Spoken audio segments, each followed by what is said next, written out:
Welcome to Fire and Water, Coming of Age in This Age, with Quanita Roberson and Tenneson Woolf, cultivating wise leaders, one show at a time. I also like that there's something that shows up when we're in conversation together. You know, having that space we've talked about, kind of the space that's created in between us. You know, there's space when we're in conversation with other people, that there's a space that's created in between us there, right? And there's something about maybe it's whatever we've learned about listening and sharing and showing up that I hope will allow for other people to listen a little deeper, ask a deeper question, show up a little bit more, you know, to become curious as well about their world and what's in it, and you know what's unseen in their world that is trying to teach them things. You know, I spend a lot of time paying attention to things that I wouldn't necessarily have in the past, you know, and being curious about, why is this here? What does it mean to me?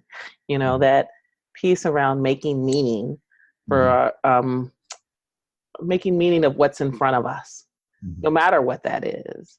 And my hope is that we get to do more of that here, just because I like doing that journey myself, and that we encourage other people to do more of that in their life.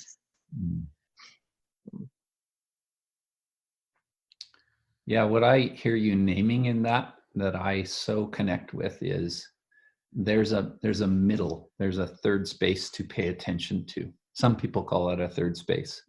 For me, being quite oriented to circle practice, I often think there's a center. There's, whether it's figurative or literal, but there's a center in the middle that creates a connection and creates a uniqueness that is more than just the people participating in it. I've heard you speak a few times along the way about how you are oriented to empowering people, like helping people, self included, but let's just stay with people, helping people to find more of that source within. And that has always been an orientation that I've really appreciated with you. Fundamentally, in the end of things, I feel like there's some inherent quality within us that is, you know, alive, that is vibrant, that is wanting to learn, wanting to do good, wanting to reduce pain, wanting to correct injustices. Like there's a deep spirit in all of us. It gets buried with a lot of things in today's society, let's say, and our own habits even. But you've always spoken about empowering people and turning people back into even just the moment of awareness or aha-ness or rememberingness of what that is. You and I met a few years back in 2013 at the Self as Source gathering offered by Christina Baldwin. It was a writing workshop on Whidbey Island. And that naming has been really relevant to me lately as I think to me, it feels like an animating or remembering that there's something deep within us.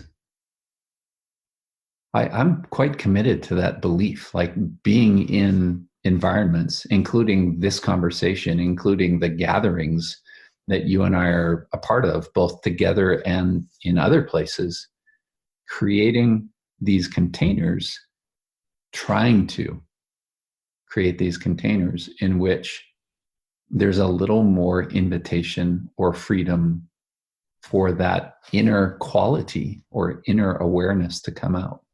I get super excited about that. That kind of remembering power, or remembering depth, or remembering honesty, or remembering kindness, or remembering passion, or remembering care. boy, when we access those kind of things, I think we're having a good day at the office.